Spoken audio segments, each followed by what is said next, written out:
Има няколко неща, които не можем да подминем с безразличие по това време на годината, а именно годишната данъчна декларация и дарителските кампании. Освен вдъхновение и съпричастност, дарителските кампании имат нужда от подкрепа и правилно организиране, за да бъдат успешни. Тази пролет за четвърти пореден път Фондация Big организира акселератор за набиране на средства. Because. Сега, за същността на тази инициатива, както и за някои от кампаниите, в които може да се включите, сега ще разберем от нашите гости. Елица Баракова, Жени Шиер и Александра Ламбрева. Здравейте! Здравейте! Да почнем с това. Какво представлява акселераторът? Акселератор е термин, който сме Фондация Because взе от бизнес света. Там е модерно бизнес идеите, които са в начален етап, да се ускоряват, така че да са по-ефективни, по-големи. Ние същото смятаме, че заслужават и дарителските кампании, така че за четвърти път, както казахте, благодарение на един проект Активни граждани, България ние отново имаме възможност да помогнем на 11 организации да бъдат по-видими и да разкажат добре за своите много читави, свестни истории, които заслужават вниманието на гражданите и се надяваме пък и те да бъдат активни и да отговорят с доброволчество и дарителство на техните кампании. Елица, това е много интересно това, което казваш, защото НПО сектора, особено този, който се занимава с дарителство, се обръща към света на бизнеса не просто да му каже дай пари, а да привземе технология от тях. Технологията на акселератора в този случай. Защо е важно за тези организации да минават? Научихме се, че не трябва принципно да учим за как се набират средства, вкарваме хората в този акселератор и те започват да правят комуникационни планове, ма веднага, за следващата седмица. Ето, те са вече са в двете дарителски платформи, DMS и платформата, може да им се дарява, а не принципно някога да приложат своите някога методи. В едно време, дето не го знаят. Така че и от бизнеса взехме, че трябва да се пробва и да се учим от грешките. То всъщност какво от бизнеса? От Цендил-Пендил, която излезе на хорото, ще се научи да играе и ще привлече и момското внимание, на момъка вниманието. Така че ние имаме 11 кампании, те са много разнообразни. Имаме за спасяване на кучета, имаме за спасяване на прилепи, имаме за деца с увреждания, за възрастните хора с деменция, за пишещите хора. Имаме много интересен проект литературен. Така че мисля, че за всеки може да намери и дали заради празничното си настроение или заради друга причина да избере и да дари. А защо и как избрахте тези 11 кампании? Само заради тяхната мотивация кандидатстваха малко повече от 20 екипа и избрахме тези, които в началните си идеи и начина, по който ги представиха и защитиха, казаха, че са готови за сега. Иначе всички 20 са добри и някога ще направят своите кампании. Но избрахме, защото тези са най-готови в момента и им се работи. Добре, като казваш кампании, колко време продължава една кампания? Ние ще се фокусираме този 3-4 седмици около празника, но някои от тях ще продължат, разбира се, докато има дарителско внимание към тях. А така нареченото обучение колко трае? Обучението беше само 2 пъти, 2 дни, но работата с ментор, тъй като всяка организация получава както ментор от Фондация Because, който следи, че те не се разсейват, наистина изпълняват своите планове, така и ментор от бизнес сектора. Отново комуникационните специалисти на водещи големи корпорации в България се съгласяват и на драго сърце участват в помощ на организациите, споделят това, което те знаят от писане на прес-съобщение до споделят контактите си и с журналисти, и с известни личности и как една идея да бъде разпространена. Това, което те ежедневно правят в своята работа за продукт или за самите активности на фирми, го споделят и това е много полезно. Да работиш с някой пиар. И Александра, помогна ли ви всъщност това обучение? Да чуете и от двете страни какво и как може да се подобри, направи, че и да се случи?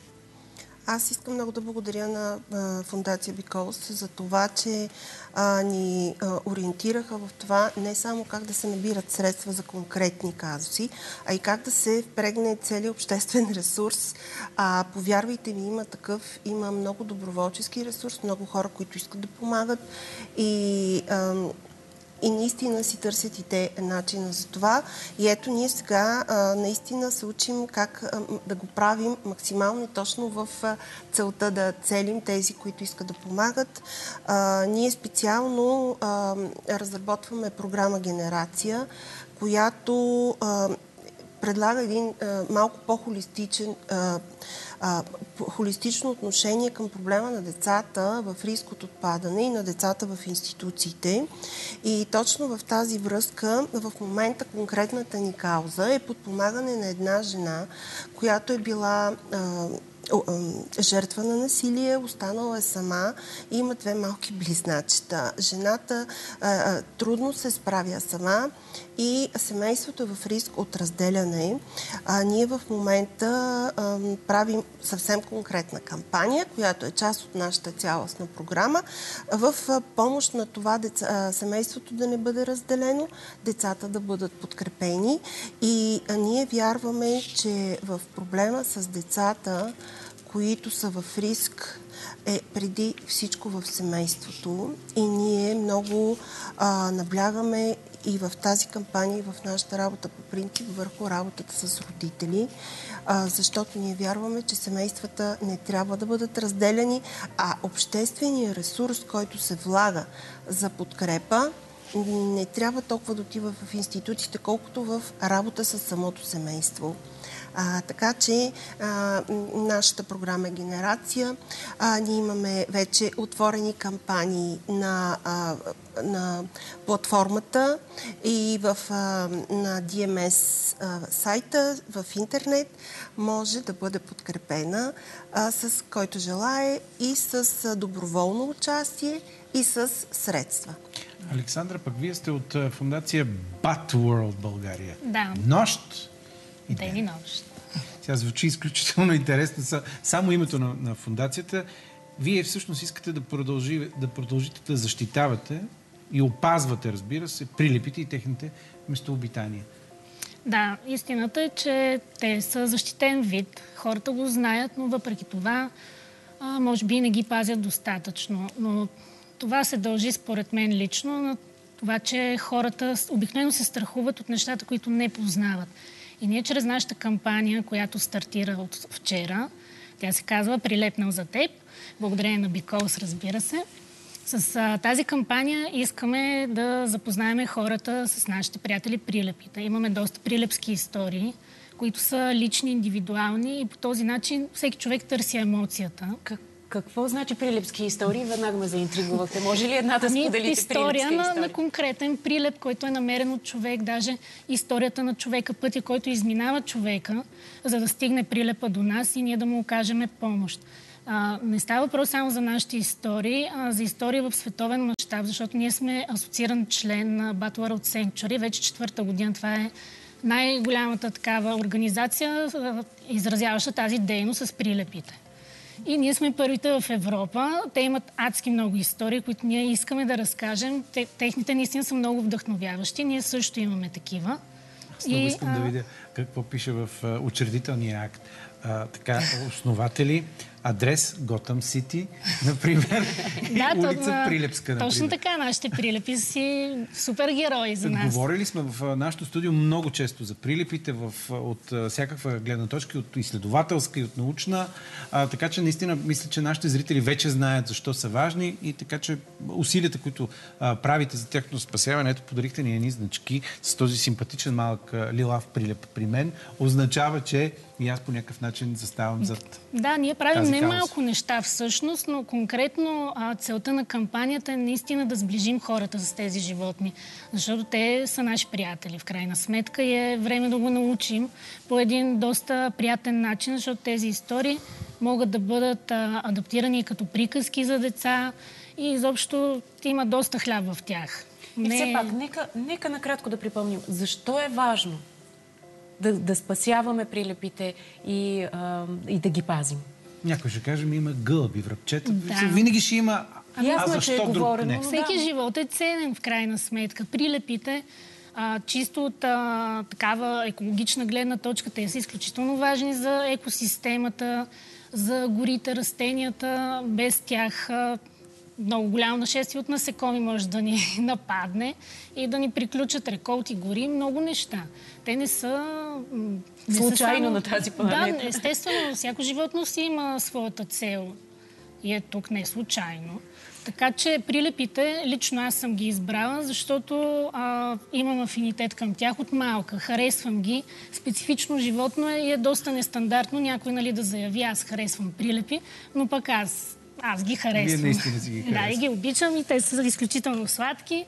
Да, наистина могат да бъдат, особено на вашата фанелка. Да. Трудно ли се оказва да направиш кампания дарителска? Очевидно, след като вие имате нужда от помощ, което е прекрасно. Давате пример как искате помощ за помощ. Трудно ли е? При мен лично трудности се срещат навсякъде. Аз го усещам малко по-трудно, защото е по-ново за мен, като в моята сфера. Тепърва навлизам в този тип неща и ми е по-непознато. Но наистина се чувствам адски мотивирана, благодарение на Ели и Люси от BeCause. Те ни помагат изключително много, както и нашите ментори, целият екип. Така че имам надежда, че тези трудности в течение с времето ще почнат да отпадат една по една. Отделно хората са отворени да даряват. Просто истината е, че ние трябва да седнем и открито да кажем какво искаме и какво искаме да постигнем. Ние имаме нужда те да ни чуят и да ни подкрепят. И аз вярвам, че има много такива хора за всяка една кауза и кампания. Елица, довела си само двама от участниците в акселератора. Те общо бяха 12. 11.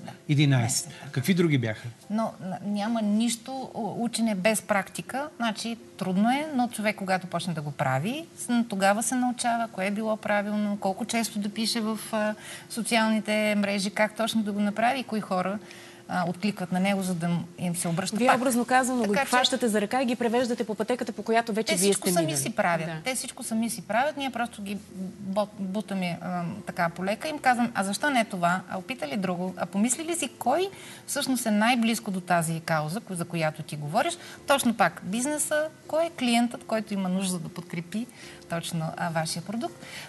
Имаме каузата на Pet Sister за кучета. Състрадание Алцхаймер България се опитва да помогне на възрастните хора с деменция в няколко домове. Украински език за хора, които вече работят в България и планират наистина да оставят нашите колеги от Отворени врати. Има още, както казах, много организации са все хубави. Фондация Елизабет Костова прави литературен клуб за писане, за творческо писане. Украинския, български го казах. И в Русе има една организация, която събира пари за площадка, за уред за деца с увреждане, да могат да играят с останалите. Така че виждате възрастни деца, кучета, прилипи има за всеки наистина по нещо. Традиция ли ще се превърне акселератора? Да очакваме ли и следващата година подобно? Със сигурност следващия акселератор ще бъде по щедрия вторник на зимена есен, който е глобалния ден за дарителство.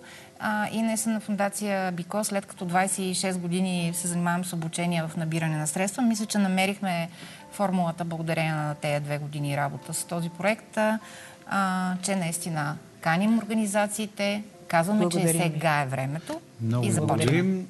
Добър част на кампаниите.